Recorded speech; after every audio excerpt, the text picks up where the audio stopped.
தொகுதி மறுவரையறைக்கு எதிரான எம்பிக்கள் கூட்டம் தமிழக முதல்வர் விஜய் தலைமையில் நடந்திருக்கிறது. இந்த கூட்டத்தை திமுக, அதிமுக, பாமக, தேமுதிக உள்ளிட்ட எதிர்க்கட்சிகள் புறக்கணித்திருக்கின்றன. இதுகுறித்த மக்கள் கருத்துக்களை என்ன நினைக்கிறது தமிழ்நாடு பகுதியில் பார்க்கலாம்.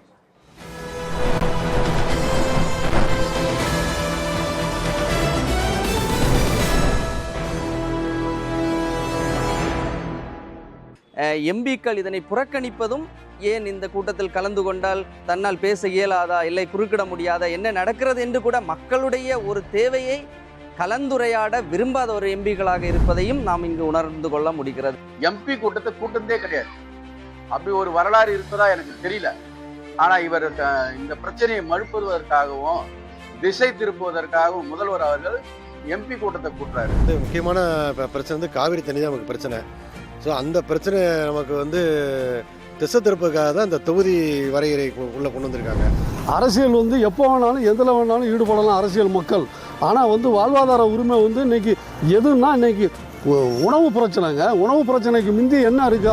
தமிழ்நாட்டுக்கு அவசியம் நீர் ஆதாரம் ஒன்று. அது காவேரி பிரச்சனை தான் முக்கியமான பிரச்சனை. தொகுதி மறுவரையில முக்கியமான பிரச்சனை தாங்க. இருந்தாலும் நம்ம காவிரி பிரச்சனை தான் இப்போ முக்கியம். எல்லாரும் ஒன்று சேர்ந்து செஞ்சாங்கன்னா கொஞ்சம் நல்லா இருக்கும். திமுக செய்வது அரசியல்.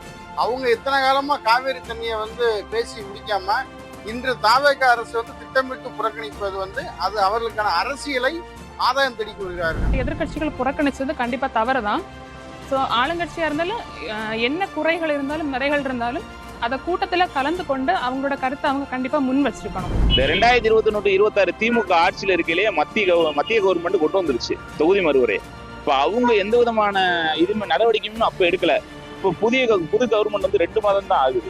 அதுக்குள்ள அவங்க ஒத்துழைக்கலன்னா அது எப்படி? இந்த கூட்டத்தை அவங்க புறக்கணிச்சிருக்க கூடாது. எதிர்கட்சிகள் அது என்ன சொல்றாங்க அப்படிங்கறத கேட்டிருக்கலாம். காவிரி நீர் பிரச்சனை, காவிரியில தண்ணி இல்லை, அதனால பிரச்சனை வருது. அது பாத்தீங்கன்னா அது வேற பிரச்சனை, இது வேற பிரச்சனை. இப்ப 5 வருஷமா முழுமையா நடைபெற்ற திமுக ஆட்சி என்ன செஞ்சுச்சு? மேகதாதை பத்தி பேசிச்சா? மேகதாது அணை கட்டக்கூடாது, போகக்கூடாது, எது போராட்டம் எது பண்ணிச்சா? எதுவுமே பண்ணல. இப்போ ஜோசப் விஜய் தான் பண்ணல. ஜோசப் விஜய் தான் பண்ணலன்னா எப்படி பண்ணுவாரு? நேத்து அவரு தொகுதி வரையறை பத்தி பேசிட்டு இருக்காங்க. இப்படி பேசலாம்.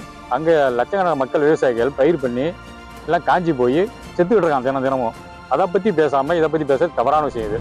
தற்போதைய சூழ்நிலையில் மேகதாது முக்கியமா தொகுதி வரையறை முக்கியமா என்பதில் மேகதாது அணை தடுப்பதே முக்கியமான ஒன்று.